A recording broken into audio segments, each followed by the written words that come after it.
أشهد أن لا إله إلا الله وحده لا شريك له وأشهد أن محمدا عبده ورسوله أما بعد فأعوذ بالله من الشيطان الرجيم بسم الله الرحمن الرحيم الحمد لله رب العالمين الرحمن الرحيم مالك يوم الدين إياك نعبد وإياك نستعين اهدنا الصراط المستقيم صراط الذين أنعمت عليهم غير المغضوب عليهم ولا الضالين.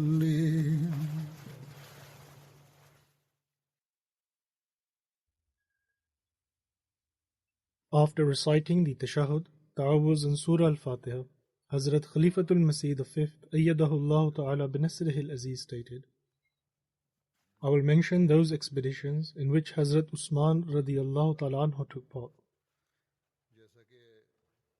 As mentioned previously, Hazrat Usman radiyallahu ta'ala anhu was not able to take part in the Battle of Badr because his wife, Hazrat Ruqayya radiyallahu ta'ala anha, the daughter of the Holy Prophet, peace be upon him, was extremely unwell.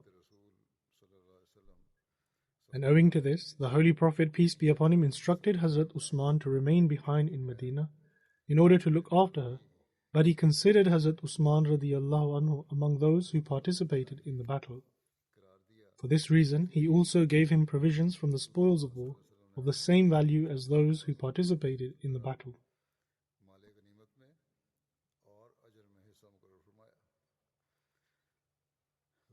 The Battle of Ghatfan took place in Muharram or Safar 3 Hijri, and while setting off towards Najd in order to travel to Ghatfan, the Holy Prophet, peace and blessings of Allah be upon him, appointed Hazrat Usman radiyallahu ta'ala anhu as the Amir of Medina in his absence. Therefore, in this respect, he was not able to partake in this expedition either. With regards to the details of this expedition, Hazrat Mirza Bashir Ahmad Sahib radiyallahu ta'ala anhu states that upon the proposal of a renowned warrior from among themselves named Dosur bin Haris, the people of the Banu Salba and Banu Maharib, which were tribes of the Banu Ghatfan, began to assemble in a place called Zi Amr, situated in Najd, with the intention of launching a sudden attack upon Medina. However, since the Holy Prophet, peace and blessings of Allah be upon him, would keep a constant watch on the movements of his enemies, he was able to receive timely intelligence as to the deadly motives of these tribes. Therefore, in the likeness of a vigilant general, as a preemptive measure, the Holy Prophet, peace be upon him, assembled a force of 450 companions and set out from Medina towards the end of Muharram 3 Hijri, or in the beginning of Safar 4 Hijri. Advancing swiftly, the Holy Prophet, peace be upon him, reached close to Zi Amr, and as soon as the enemy was informed of the arrival of the Holy Prophet, peace be upon him, they quickly climbed to the nearby mountains in order to secure themselves.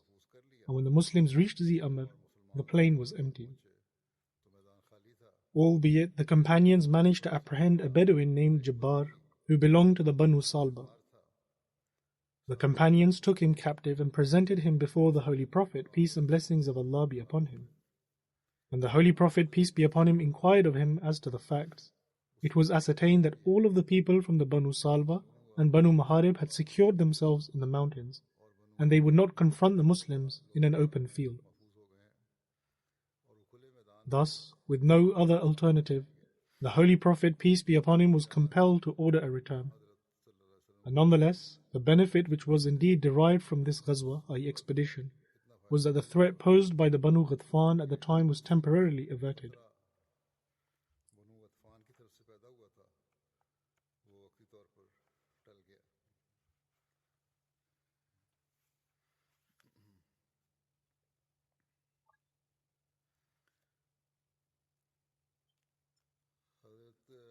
The Battle of Uhud took place in Shawwal 3 Hijri.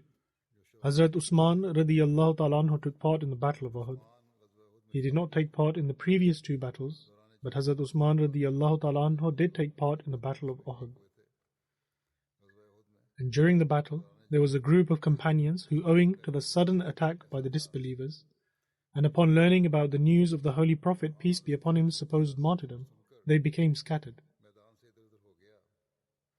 And there came a time when there were only a group of 12 companions around the Holy Prophet, peace and blessings of Allah be upon him. Hazrat Usman radiyallahu ta'ala anhu was among the former of these groups. When the Muslims saw that they had overpowered the army of the disbelievers, they began gathering the spoils of war. And the Holy Prophet, peace be upon him, had appointed 50 archers and ordered them not to leave their positions. But when they had gained victory, they left their positions, even though the Holy Prophet, peace and blessings of Allah be upon him, had strictly ordered them not to leave their positions. Khalid bin Walid, who had not yet become a Muslim, saw all of this and immediately launched an attack on the Muslims from that same position. This attack was so sudden and unexpected, and also so severe, that the Muslims were forced to disperse. Hazrat Usman radiyallahu ta'ala anhu's name is also mentioned among those companions who dispersed.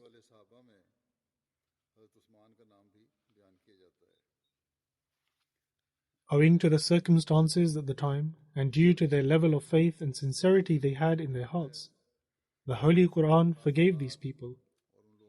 And thus, in this regard, Allah the Almighty states, إِنَّ الَّذِينَ تَوَلَّوْا مِنْكُمْ يَوْمَ الْتَقَى الْجَمْعَانِ إِنَّمَا اسْتَزَلَّهُمُ الشَّيْطَانُ بِبَعْضِ مَا كَسَبُوا وَلَقَدْ عَفَا اللَّهُ عَنْهُمْ إِنَّ اللَّهَ غَفُورٌ حَلِيمٌ.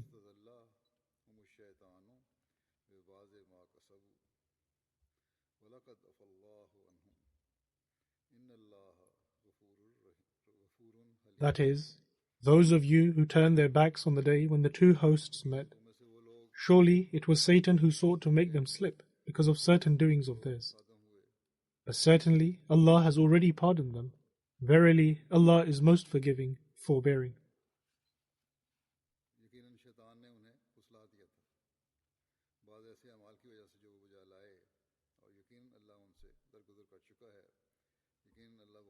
Then, whilst mentioning the condition of the Muslims during this battle, Hazrat Mirza Bashir Ahmad Sahib radiyallahu ta'ala anhu mentions in Sirat Khatamun Nabiyyin,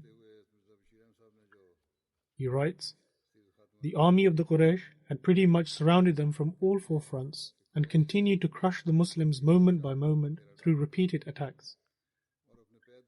Yet, even after all this, the Muslims probably would have may well regained themselves shortly thereafter.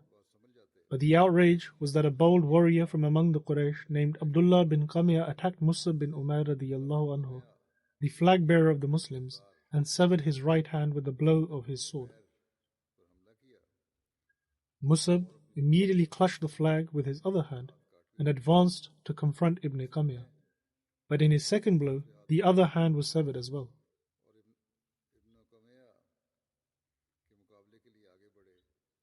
Upon this, Musab joined both of his severed hands together in an endeavor to keep the Islamic flag from falling, and held it to his chest, upon which Ibn Qamiya struck him a third time, and this time Musab was martyred and fell to the ground.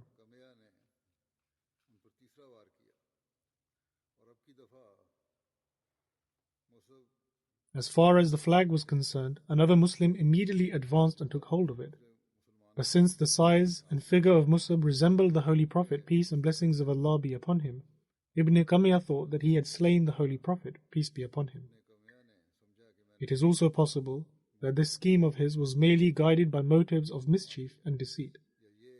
But in any case, when Musab was martyred and fell, Ibn Qamiya exclaimed that he had slain Muhammad sallallahu alaihi wasallam.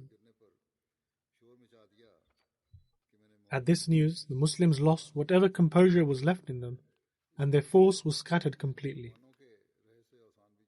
Many companions fled from the field of battle in a state of dismay. And at that time, the Muslims were divided into three groups. One group was of those who had fled from the field of battle upon hearing the news that the Holy Prophet, peace be upon him, had been martyred. But this group was the smallest of all, or rather it is said that they had dispersed out of dismay. And this included Hazrat Usman bin Affan radiyallahu ta'ala anhu as well. However, as mentioned in the Holy Quran, that taking into consideration the special circumstances of that time and the heartfelt faith and sincerity of these people, Allah the Exalted forgave them. From among these people, some had even reached Medina, and in this manner news of the so-called martyrdom of the Holy Prophet, peace and blessings of Allah be upon him, and the defeat of the Muslim army managed to reach Medina as well. And as a result, a state of lamentation broke out in Medina, and the Muslim men, women, both young and old, all came out of the city in a state of immense dismay and set out towards Uhud. Some of them made haste to the field of battle and plunged into the enemy ranks in the name of Allah. And the second group consisted of such people who had not fled, but upon hearing the news of the martyrdom of the Holy Prophet, peace and blessings of Allah be upon him, had either lost determination or felt that now it was useless to fight. Hence, they had moved to one side of the battlefield and sat down with their heads hanging low. And the third group was of those who continued to fight on without fail. Among them, some consisted of those people who were gathered around the Holy Prophet, peace and blessings of Allah be upon him, and were exhibiting unprecedented feats of valor, and most of them were fighting in the field of battle scattered apart from one another. As these people and those from the second group continued to discover that the Holy Prophet, peace be upon him, was alive, these people would continue to fight and close in around the Holy Prophet, peace be upon him, in the likeness of those possessed by madness. The state of war at the time was such that the army of the Quraysh would push forward from all four fronts in the likeness of ferocious ocean waves. A rain of arrows and stones was falling upon them in the battlefield from all directions. Upon witnessing this state of danger, these devotees surrounded the perimeter of the Holy Prophet, peace and blessings of Allah be upon him, and shielded his blessed body with their own. However, despite this, whenever the force of the attack would surge forward, this handful of men would be jostled here and there, and in this state, at times the Holy Prophet, peace and blessings of Allah be upon him, would almost be left standing alone.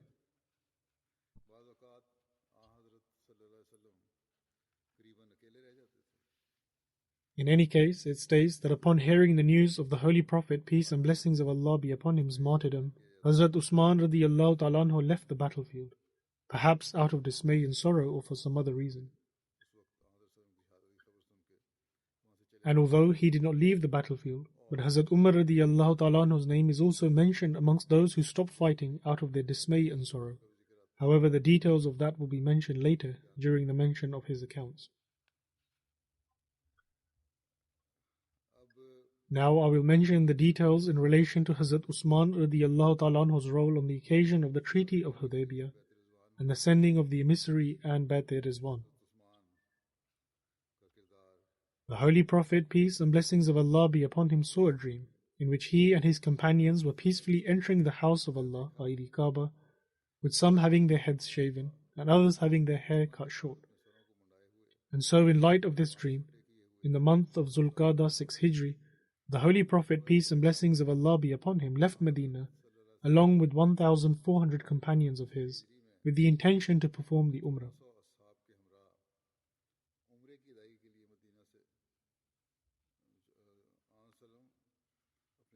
The Holy Prophet, peace and blessings of Allah be upon him, camped at Hudaybiyah, and the Quraysh stopped the Holy Prophet, peace be upon him, from performing the Umrah.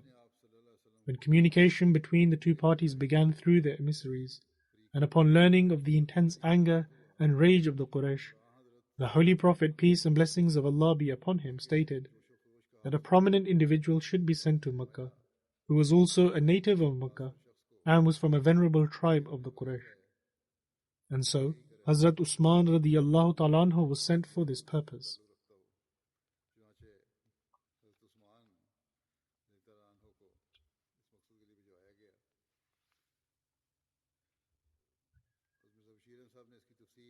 Regarding this, I shall relate some of the details Hazrat Mirza Bashir Ahmad Sahib radiyallahu ta'ala anhu has written. He writes, The Holy Prophet, peace and blessings of Allah be upon him, saw a dream that he was performing the tawaf of the Baytullah along with his companions, i.e. performing circuits around the house of Allah, i.e. the Kaaba. At that time, the month of Dhul Qa'dah was near, which even in the era of Jahiliyyah, i.e. the era of ignorance, prior to the advent of Islam, was considered to be amongst the 4 blessed months, wherein all forms of war and conflict was prohibited. On the one hand, the Holy Prophet, peace be upon him, saw this dream, and on the other, the time was also such that the course of war would come to a halt and peace and safety would prevail throughout the whole of Arabia. And although these were not the days of Hajj, and until now Hajj in Islam had not been officially ordained either, but tawaf could be performed around the Kaaba at any time. Therefore, upon seeing this dream, the Holy Prophet, peace and blessings of Allah be upon him, instructed his companions to prepare for Umrah. And on this occasion, the Holy Prophet, peace and blessings of Allah be upon him, also announced to the companions that since this journey was free from any intentions of violent confrontation, rather it was merely for the purpose of performing peaceful religious worship, therefore the Muslims should not take their weapons along with them. Albeit, as per the custom of Arabia, swords could be kept in their sheaths in the manner of a wayfarer.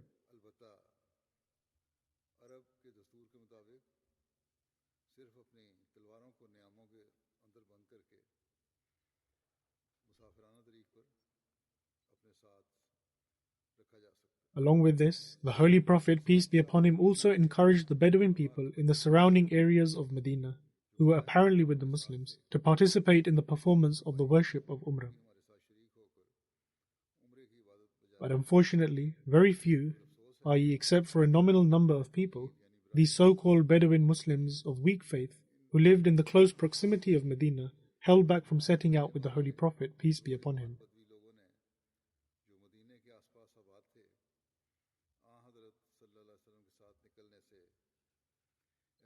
It was their idea that although the Muslims had no other intention than that of Umrah, but the Quraysh would stop the Muslims either way, and so a state of confrontation would arise. Furthermore, they thought that since this confrontation would erupt close to Mecca and far from Medina, for this reason no Muslim would be able to return alive. Therefore, they became fearful and did not partake in this journey.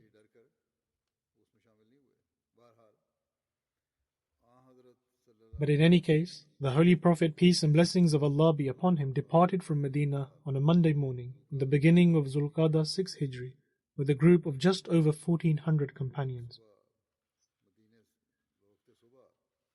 During this journey, Hazrat Salma radiyallahu ta'ala anha, the honorable wife of the Holy Prophet, peace be upon him, rode alongside the Holy Prophet, peace be upon him.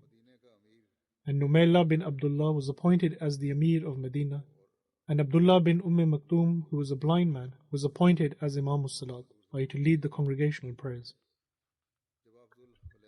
When the Holy Prophet, peace and blessings of Allah be upon him, reached Zul Hulayfa, which is situated approximately 6 miles from Medina en route to Mecca, he ordered everyone to stop. And after offering the Zuhr prayer, the Holy Prophet, peace be upon him, instructed that the sacrificial camels, which equals 70 in number, be marked, and that the companions assume the special attire of the pilgrims, known as the Ihram. The Holy Prophet, peace and blessings of Allah be upon him, also assumed the Ihram himself as well.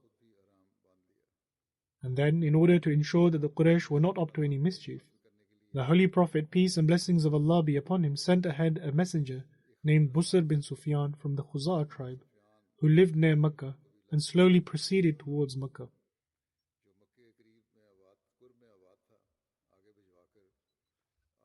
Moreover, as further caution, the Holy Prophet, peace and blessings of Allah be upon him, appointed a cavalry of 20 riders under the command of Abad bin Bishr to travel ahead of the larger body of Muslims. And after a journey of few days, when the Holy Prophet, peace and blessings of Allah be upon him, neared a place called Asfan, which is situated at approximately 2 manzils from Mecca, and it is said that 1 manzil is approximately 9 miles, the messenger of the Holy Prophet, peace be upon him, informed him that the Quraysh were furious and firmly determined to stop him, to the extent that in the expression of their rage and barbarity, they had put on cheetah skins and were fully bent on war, in order to stop the Muslims in all instances.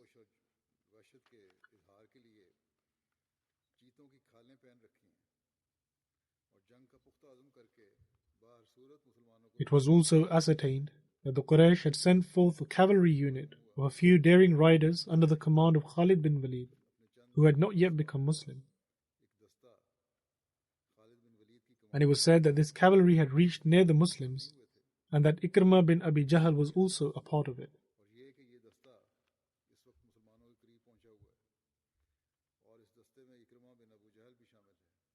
When the Holy Prophet, peace and blessings of Allah be upon him, heard this news, he instructed the companions to divert from the known route to Mecca and proceed from the right in order to prevent conflict. And so, the Muslims began to move forward from a very difficult and burdensome route near the coast.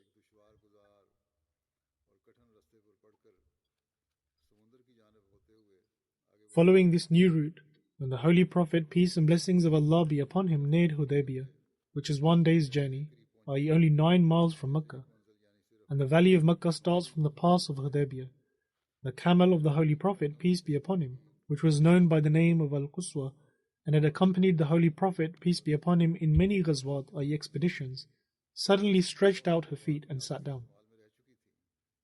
And despite many attempts to stand her up, she would not move. Upon this, the companions submitted that perhaps she is tired.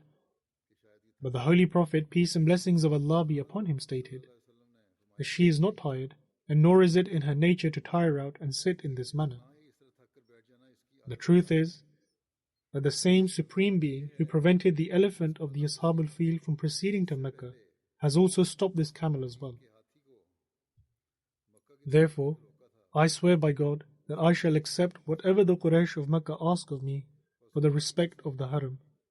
And after this, the Holy Prophet, peace and blessings of Allah be upon him, called out to his camel to stand up, and by the power of God this time it stood up immediately and prepared to move forward.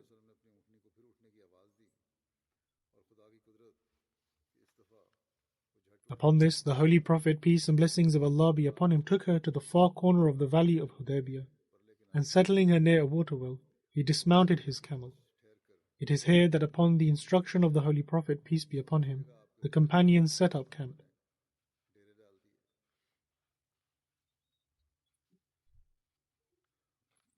Then there is the mention of how the conversation began in order to establish peace between the Muslims and the Quraysh. When the Holy Prophet, peace and blessings of Allah be upon him, stopped in Hudaybiyah, he set up camp near the water well of Hudaybiyah. And when the companions had also set up camp in Hudaybiyah, a renowned chieftain from the Khuzaa tribe named Budail bin Waraka, who resided in a nearby region, came to meet the Holy Prophet, peace and blessings of Allah be upon him, with some of his associates. And he said to the Holy Prophet, peace and blessings of Allah be upon him, that the leaders of Mecca are ready for war, and they shall never let you enter Mecca. Upon this, the Holy Prophet, peace and blessings of Allah be upon him, responded that we have not come with the intention of war. Rather, we have only come to perform the Umrah. Alas, despite the fact that the fire of war has burnt them to dust, they still do not refrain from fighting. And I am even prepared to settle a truce with them, so that they may cease war against me, and leave me free for the others. In other words, that I will not keep any relations with the people of Makkah, and instead preach the message of Islam to others.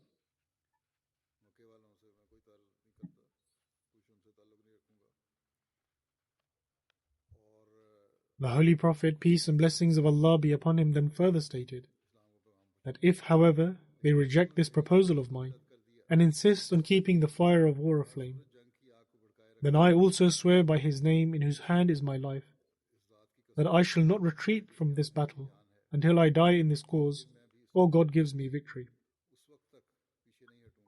And if I am faced with defeat in this battle, then so ends the story. But if Allah the Almighty grants me victory, and the religion that I have brought is given dominance, then the people of Makkah should not hesitate in believing in me.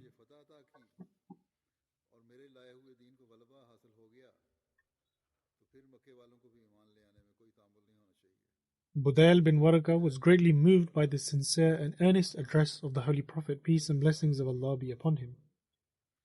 And he requested the Holy Prophet, peace be upon him, that if you grant me some respite, I shall go to Makkah and convey your message, so as to seek reconciliation. The Holy Prophet, peace be upon him, permitted him to do so, and Budayl set out to Makkah with a few of his associates.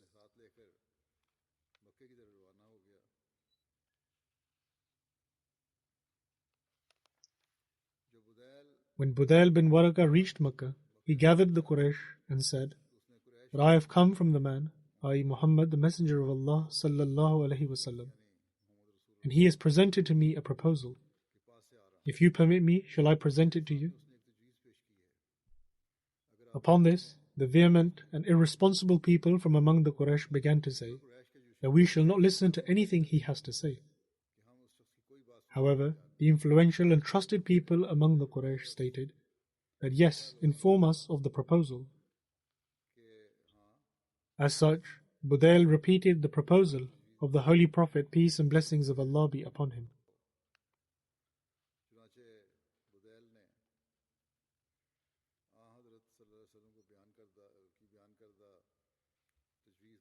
Upon this, a man named Urwa bin Mas'ud, who was a very influential chieftain of the tribe of Saqif and was present in Makkah at the time, stood up. And in the ancient Arabian manner, he began to say that, O ye people, am I not like a father unto you? They responded in the affirmative. And he then said that, are all of you not as my sons? And again they responded in the affirmative. After this, Urwa stated that, do you doubt me in any way? The Quraysh responded, no, not at all. He then said that then it is in my view that this man, i.e. Muhammad, peace and blessings of Allah be upon him, has presented an excellent proposal. You should accept this proposal, and I request you that you allow me to go to Muhammad, peace and blessings of Allah be upon him, in order to further discuss this proposal. The Quraysh replied that certainly go and discuss this proposal.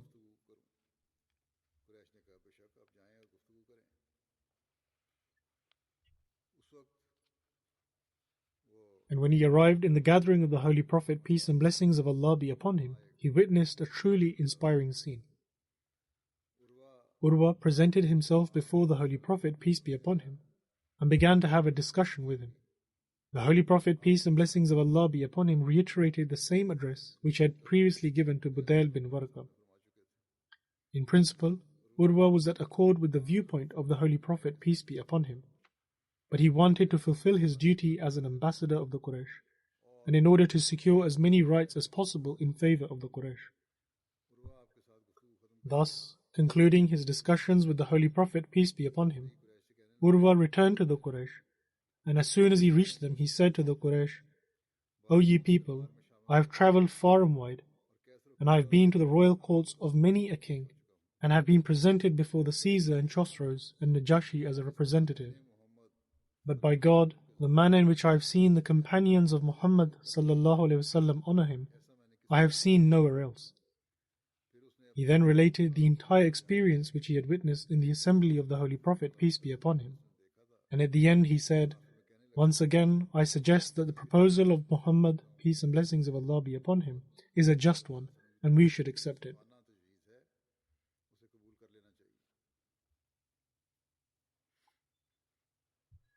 Upon hearing this talk of Urwa, a chieftain of the Bani Kinana named Hulais bin Alqamah said to the Quraysh that if you please, I shall go to Muhammad, peace and blessings of Allah be upon him. They replied that certainly go. And so this man came to Hudaybiyah. And when the Holy Prophet, peace and blessings of Allah be upon him, noticed him coming from afar, he said to the companions that this man who comes towards us belongs to such a tribe as are pleased with the scenes of sacrifice. So quickly gather and bring forth your sacrificial animals, so that he may see why we have come. Therefore, the companions brought their animals of sacrifice, and loudly chanting takbir, i.e. glorifying Allah the Almighty, gathered them before him. When he saw this sight, he began to say, Subhanallah, Subhanallah, i.e. glory be to Allah, glory be to Allah. These people are pilgrims. They cannot be barred from performing tawaf of the Baytullah. As such, he quickly returned to the Quraysh and began to say that I have seen that the Muslims have placed garlands of sacrifice around the necks of their animals, and they have been marked for sacrifice. Therefore, it is not at all appropriate to stop them from performing the tawaf of the Kaaba.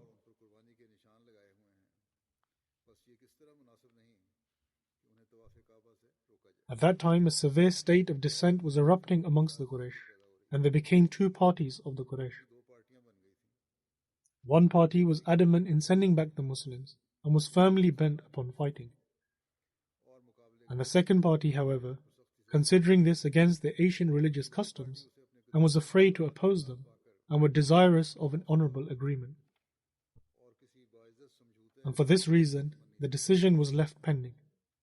Upon this instance, another Arab chieftain named Mikraz bin Hafs said to the Quraysh that let me go, and I shall conclude an agreement. Consequently, the Quraysh said, all right, why don't you also attempt and see? Hence, he went to the Holy Prophet, peace and blessings of Allah be upon him. And when the Holy Prophet, peace be upon him, saw him from afar, he said, may God show his grace, for he is indeed a vicious man.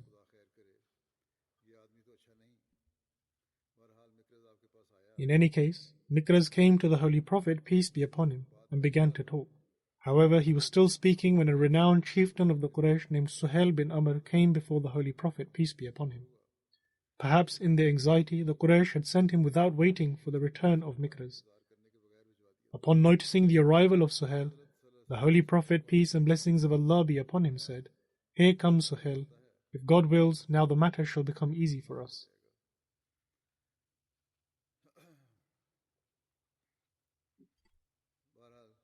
Nevertheless, the discussions continued, and on this occasion the following incident also took place. When the ambassadors of the Quraysh began to come one after another, the Holy Prophet, peace be upon him, felt that a wise person on his behalf should also go to the Quraysh, who would be able to present the viewpoint of the Muslims sympathetically and with wisdom. A man named Khirash bin Umayyah, who was from the Khuzaa tribe, i.e. the same tribe from which the first ambassador of the Quraysh, Budayl bin Warqa, came, was selected for this purpose. For this mission, the Holy Prophet, peace and blessings of Allah be upon him, granted Khirash his own camel for transport. Khirash went to the Quraysh, but since this was still the early stages of negotiations, and the young men from the Quraysh were extremely enraged, a fanatical young man from among the Quraysh, Ikrimah bin Abi Jahl, attacked and wounded the camel of Khirash. By Arab custom, this meant that they were forcefully stopping his movements. Additionally, this extremist group from among the Quraysh desired to attack Khirash as well, but the elders intervened and saved his life. Following this, Khirash then returned to his camp.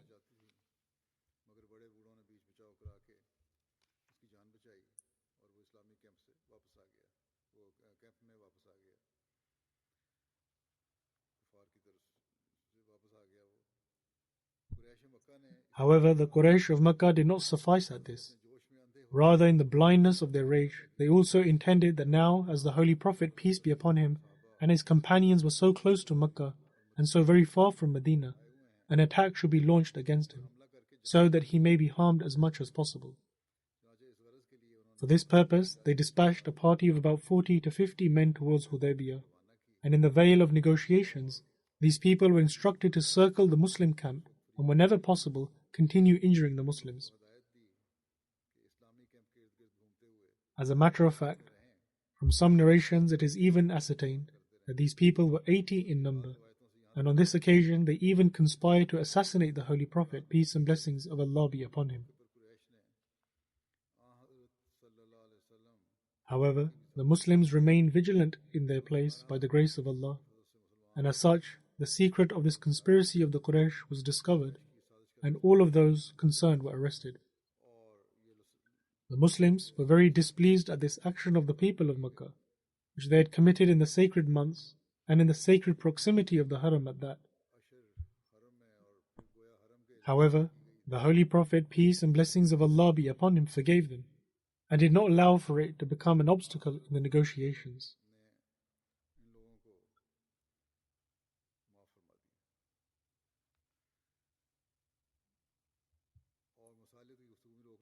The Holy Quran has also mentioned this action of the people of Makkah.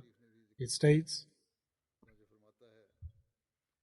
وَهُوَ الَّذِي كَفَّ أَيْدِيَهُمْ عَنْكُمْ وَأَيْدِيَكُمْ عَنْهُمْ بِبَطْنِ مَكَّةَ مِنْ بَعْدِ أَنْ أَظْفَرَكُمْ عَلَيْهِمْ وَكَانَ اللَّهُ بِمَا تَعْمَلُونَ بَصِيرًا.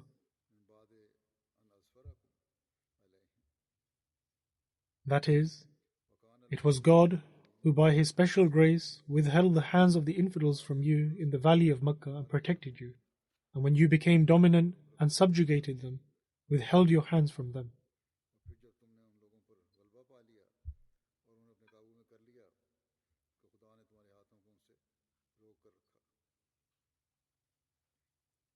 In any case, in light of the circumstances and the background to the event, when we observe the Holy Prophet, peace be upon him, continuously displaying utmost patience and steadfastness, and his efforts to establish peace, indeed we find that his example of patience and seeking to establish peace is unparalleled. The Holy Prophet, peace and blessings of Allah be upon him, sought to establish peace continuously at every occasion.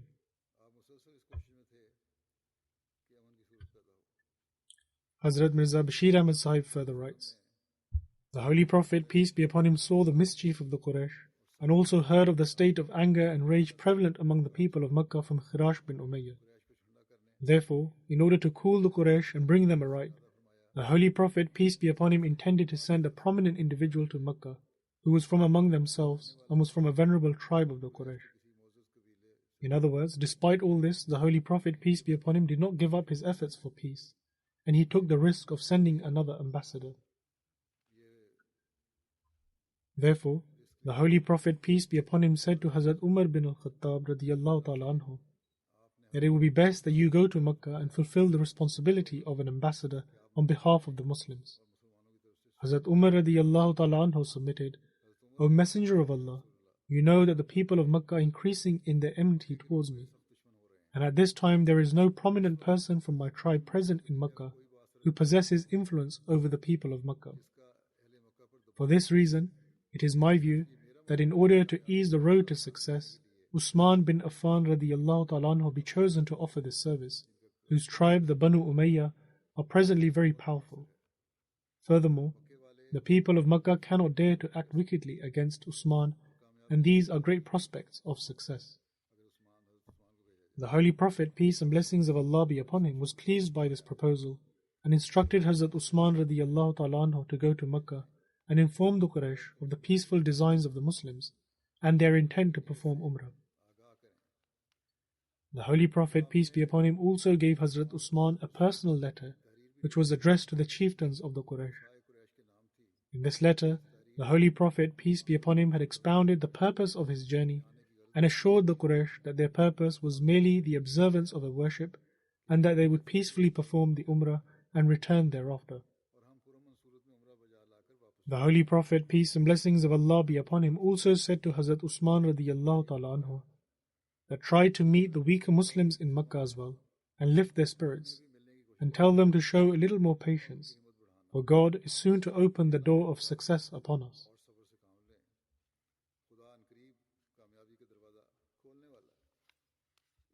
And so Hazrat Usman radiyallahu ta'ala anhu went to Makkah with this message. And after meeting Abu Sufyan, who was the chieftain of Makkah at the time, as well as a near relative, Hazrat Usman radiyallahu ta'ala anhu was presented before a public gathering. In this meeting, Hazrat Usman presented a letter sent by the Holy Prophet, peace and blessings of Allah be upon him. And this letter was also read individually by the chieftains of the Quraysh. However, despite this, all the people stubbornly clung to the view that either way the Muslims could not enter Makkah that year. Upon the insistence of Hazrat Usman radiyallahu ta'ala anhu, they stated that if you are exceedingly desirous, then we can give you special permission to perform the tawaf of the Kaaba, but no more. Hazrat Usman radiyallahu ta'ala anhu replied, that how is this possible?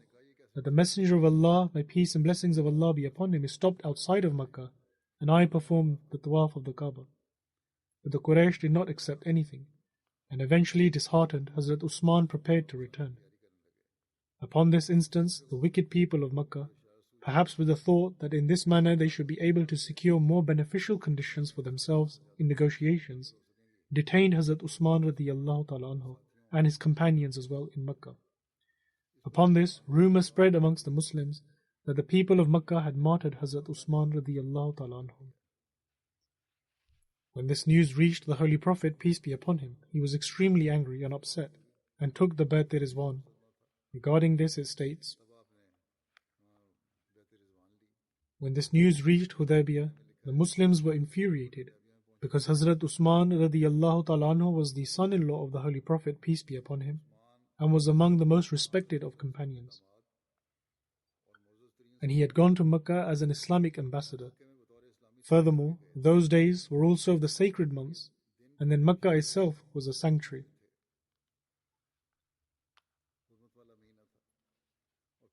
Following this, the Holy Prophet, peace and blessings of Allah be upon him, immediately made an announcement and gathered his companions beneath an acacia tree.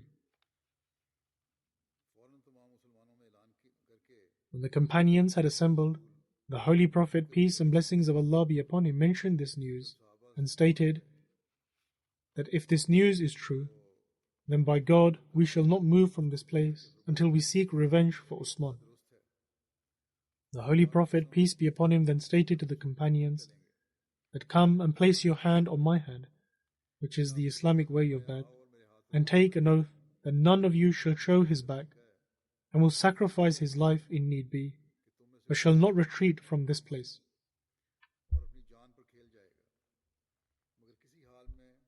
Upon this announcement, the companions lunged forward in such a manner as if toppling over one another. And every single person from among these 1,400 to 1,500 people, who were the entire lot of the Muslims at the time, sold themselves once again in loyalty at the hand of their beloved master. When the Bayt was taking place, the Holy Prophet, peace and blessings of Allah be upon him, placed his left hand upon his right and stated that this is the hand of Usman, for if he were here, he would not have been left behind in this holy covenant. But at this time he is engaged in the work of Allah and His Messenger. As such, this radiant scene came to its conclusion.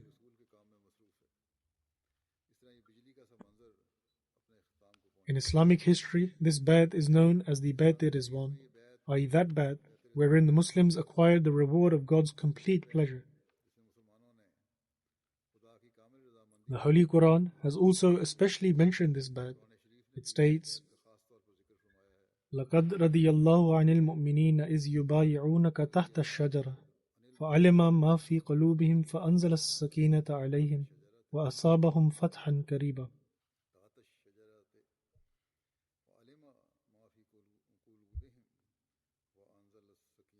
That is, O Messenger, Allah the Exalted was well pleased with the Muslims when they were taking Bayt under the tree. For through this Bayt, the sincerity that was hidden in their hearts was brought to the discernible knowledge of God. So God revealed tranquility upon their hearts and rewarded them with a near victory at hand. The companions would also refer to this Bayt with great pride and love, and many of them would often tell those who came later that you consider the conquest of Makkah to be the victory, but we consider the Bayt Rizwan to be the actual victory. There is no doubt that along with its details, the Bayt was a magnificently great victory, not only because it opened the door to future victories, but also because the spirit of sacrifice in Islam, which was the central point of the religion of Muhammad, peace and blessings of Allah be upon him, was manifested in a most magnificent manner. Furthermore, these devotees of Islam showed by their actions that they were prepared to bargain with their life and death in every field for the sake of their messenger and the truth he had brought. This is why, whilst referring to Bayt Rizwan, the honorable companions would say that this Bayt was a note to death. In other words, it was a Bayt of the oath that every Muslim would sacrifice his life for the sake of Islam and its glory, but would not retreat. Moreover, another salient feature of this Bayt was that this oath and agreement was not merely a verbal declaration in a state of temporary emotion. Quite the contrary, it was the voice from the depths of hearts, behind which the full power of the Muslim was united upon a single focus. When the Quraysh received news of this bay'at, they became fearful, and not only did they release Hazrat Usman radiyallahu ta'ala anhu and his companions, but also informed their messengers to settle an agreement with the Muslims however possible. However, one condition was to be secured, that instead of this year the Muslims should perform Umrah the following year. Either way, they should be made to return home immediately. On the other hand, the Holy Prophet, peace be upon him, had already pledged that he would not do anything to disgrace the honor of the sacred mosque and the house of Allah.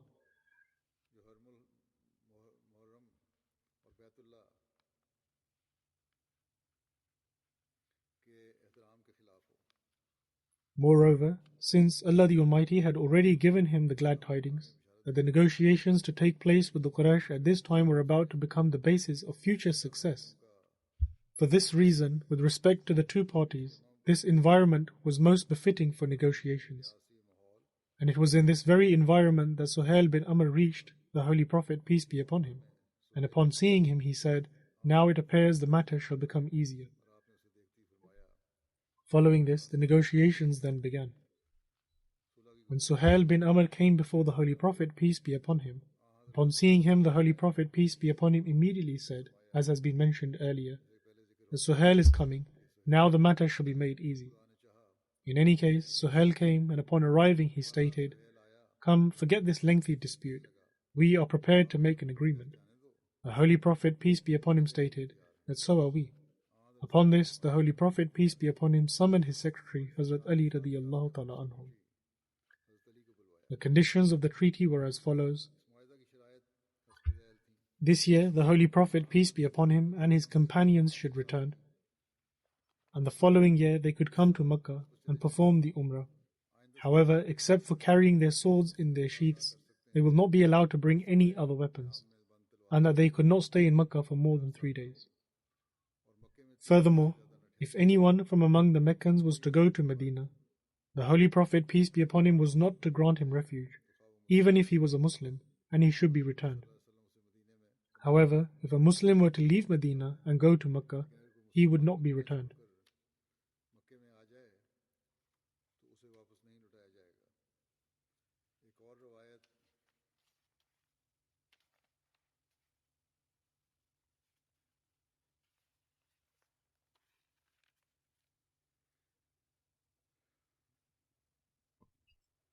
And according to another narration, it stated that if someone from among the Meccans were to go to Medina without the permission from his guardian, then he should be returned.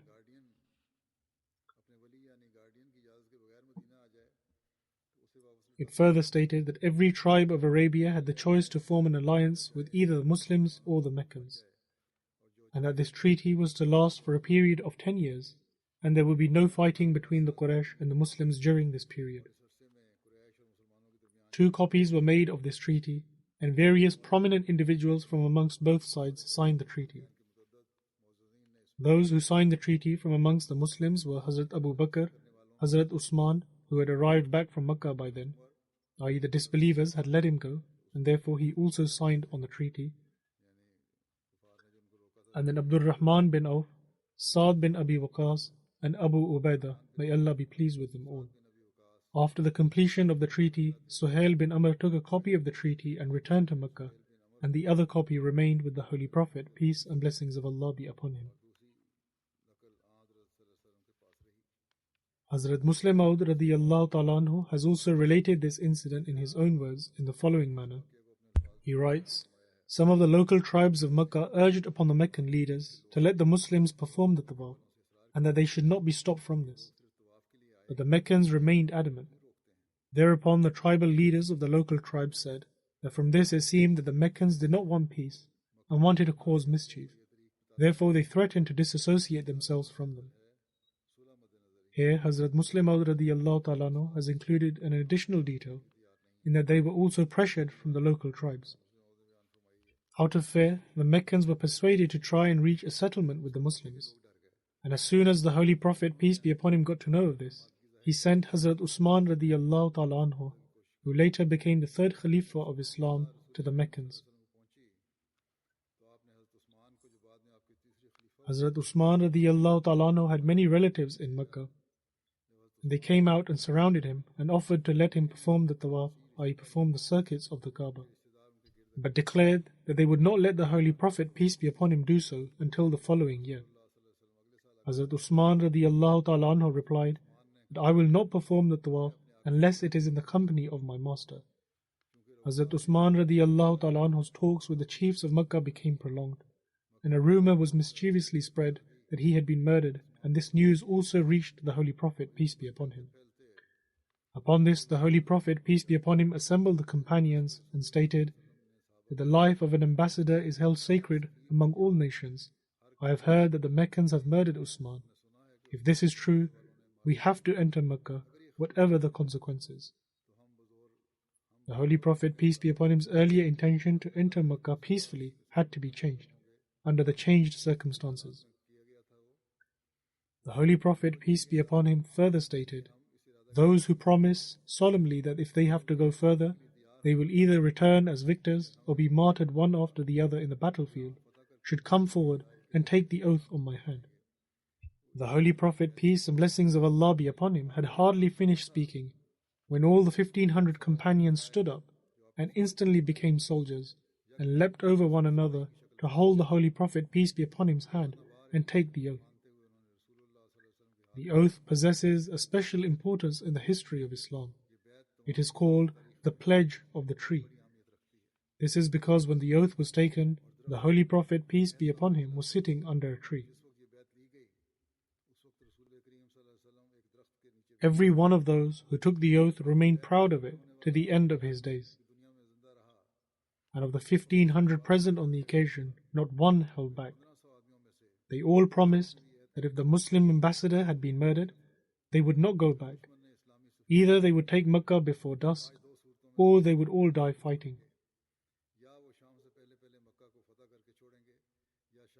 The taking of the oath was not over when Hazrat Usman radiallahu ta'ala anhu returned, and he reported that the Meccans did not agree to let the Muslims perform the tawaf until the following year. Following this, they had appointed their delegates to sign a settlement with the Muslims. Soon after, Suhail, a chief of Makkah, came to the Holy Prophet, peace and blessings of Allah be upon him, and a settlement was reached and recorded.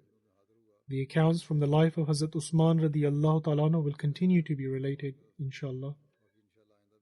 And I would like to draw attention towards prayers once again, especially for the conditions in Pakistan.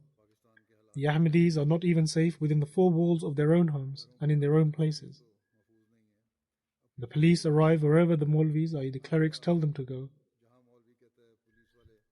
There are certain good-natured policemen who say that their sympathies are with the Ahmadis, but there is nothing they can do because they are pressured in acting in such a manner as they have been instructed by their superiors. May Allah the Almighty grant us respite, as well as the country in general, from these evil-natured officials. And may Allah the Almighty enable every Ahmadi to live freely and safely in their own homeland.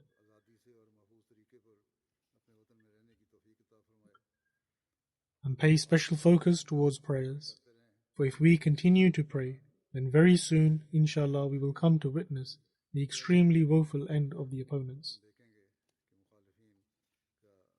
May Allah the Almighty grant us the ability to continue to pray and grant acceptance to our supplications.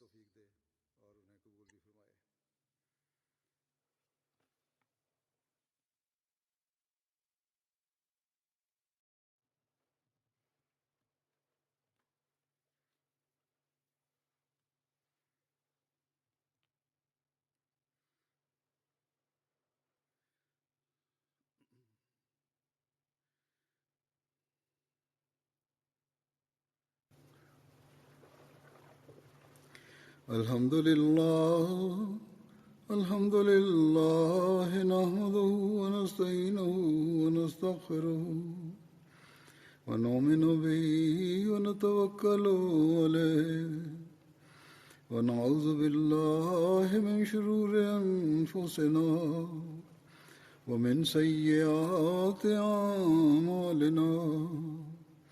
من يهده الله فلا مضل له ومن يضلل فلا هادي له ونشهد أن لا إله إلا الله ونشهد أن محمدا عبده ورسوله عباد الله رحمكم الله إن الله يأمر بالعدل والإحسان وإيتاء ذي القربى وينهى عن الفحشاء والمنكر والبغي يعظكم لعلكم تذكرون اذكروا الله يذكركم وادعوه يستجب لكم ولذكر الله